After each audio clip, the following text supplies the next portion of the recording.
আসসালামু আলাইকুম এভরিওয়ান। বর্তমানে আমি আছি আমাদের সুবর্ণচরের সেই আপনার সুন্দর প্লেসে, যেটা হচ্ছে আপনার মির্জা প্রজেক্ট।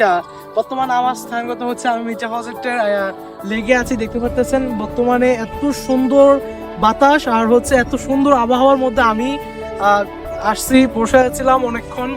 সেই মনোরম পরিবেশের ভিতরে আমার খুবই ভালো লেগেছে। অবশ্যই আপনারা অনেকে আসছেন। এই প্লেসটা হচ্ছে আপনার এত জনপ্রিয় একটা প্লেস সুবর্ণচরের ভিতরে। যদি সেই আপনার মানুষের পছন্দের বা মনোরম পরিবেশের জন্য যদি একটা প্লেসই থাকে, ওইটা হচ্ছে আপনার এই মির্জা প্রজেক্ট। এই মির্জা প্রজেক্টে আপনার রয়েছে সারি সারি নারিকেল গাছ, আর হচ্ছে আপনার পাশে হচ্ছে সুন্দর একটা লেক, যেটা হচ্ছে একটা ছোট্ট নদী। আর ওই পাশে আছে একটা সুন্দর ব্রিজ, দেখতে পারতেছেন আপনারা। একটু ওইদিকে ব্রিজটা দেখাই। আর সুন্দর পরিবেশের ভিতরে আমরা আজকে আসছিলাম, খুবই ভালো লেগেছে। বর্তমানে আমি আছি মির্জা প্রজেক্টের একেবারে মাঝখানে গাইস। দেখতে পারতেছেন আপনারা খুব সুন্দর চারপাশে এরিয়াটা হয়।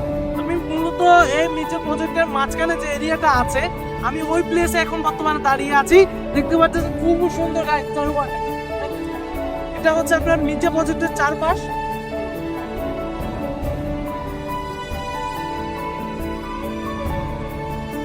সো গাইস এই পাশটা একটু দেখেন, এখানে মির্জা প্রজেক্টের একটা আপনার সৌন্দর্য হচ্ছে আপনার নারিকেল গাছ।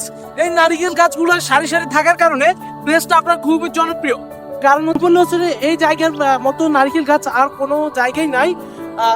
এই আপনার মির্জা প্রজেক্টের পাশেই আপনার পিছনে অপরিচিত আপনার হচ্ছে বিএডিসি খামার, যেটা আপনার বর্তমানে সুবর্ণচরের সেই ভাইরাল একটা প্লেস এন্ড হচ্ছে জনপ্রিয় একটা প্লেস, যেখানে মানুষ প্রতিনিয়ত আসে ঘোরার জন্য, ফ্যামিলি নিয়ে আসে। এটা হচ্ছে আপনার একটা খামার। এখানে আপনার A to Z সকল প্রকারের ফুল বা যে কোনো সৌন্দর্যর প্লেসগুলো এখানে আছে। অবশ্যই এটা বিভিন্ন জেলায় আছে, সকল প্রায় বাংলাদেশে আছে। যারা আমাদের সুবর্ণচরে আসে এখনো পর্যন্ত আপনারা আসেন নাই, তাদের জন্য ঘোরার মতো প্লেস হচ্ছে এই মির্জা প্রজেক্ট।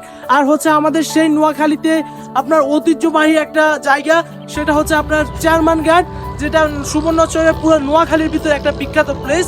আর হচ্ছে আপনার বিএডিসি খামার সুবর্ণচরের জন্য একটা ভাইরাল প্লেস এন্ড হচ্ছে খুবই সুন্দর প্রাকৃতিক মনোরম পরিবেশের মধ্যে একটা প্লেস।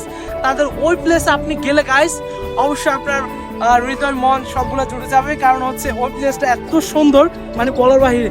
আর হচ্ছে বর্তমানে আমি যে ভিডিওটা করতেছি, ওই ভিডিওটা হচ্ছে আপনার বিএডিসির পাশে, অপর পাশে আপনার 4 নম্বর স্টিমার ঘাটের পাশে মির্জা প্রজেক্টে গাইস। মির্জা প্রজেক্টে আপনার এই বাতাসটা খুবই কোলাহল এন্ড হচ্ছে খুবই আপনার মিষ্টি বাতাস। কারণ হচ্ছে এই মিষ্টি বাতাসের ভিতর আমি আসার পরে আমার মন মেজাজ A to Z গাইস সবকিছুই ঠান্ডা, এমনকি মন আপনার খুবই ফ্রেশ হয়ে গেছে আসার পরে। খুবই সুন্দর পরিবেশ দেখতে পাচ্ছেন, খুবই বাতাস, গাছের পাতাগুলো এখনো পর্যন্ত নড়তেছে। দেখতেছেন প্রচুর পরিমাণ বাতাস গাইস। এই প্লেসটাতে হচ্ছে আপনার প্রচুর পরিমাণ বাতাস। যারা এই পর্যন্ত আসেন নাই, আবারও বলতেছি চলে আসবেন। আর ভিডিও করার মূল উদ্দেশ্য হচ্ছে সবাই যারা জানে না এখনো পর্যন্ত যে আমাদের সুবর্ণচর এত সুন্দর একটা প্লেস আছে, তাদের জন্য মূলত ভিডিওটা। আপনারা সবাই আসতে পারেন আর হচ্ছে এখানে ঘুরতে পারেন। খুবই মনোরম সুন্দর পরিবেশে আপনার প্লেসটা খুবই সাজানো, আপনার নারিকেল গাছ এন্ড হচ্ছে খুবই সুন্দর প্লেস গাইস। সবাই আসতে পারেন, ঘুরতে পারবেন। আর হচ্ছে একটু সিনারিটা চলেন দেখে আসি।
হচ্ছে আমার পেজটা অবশ্যই লাইক কমেন্ট শেয়ার করে দিবেন। সো গাইস, আজকে ভিডিওটা এ পর্যন্ত। আল্লাহ হাফেজ।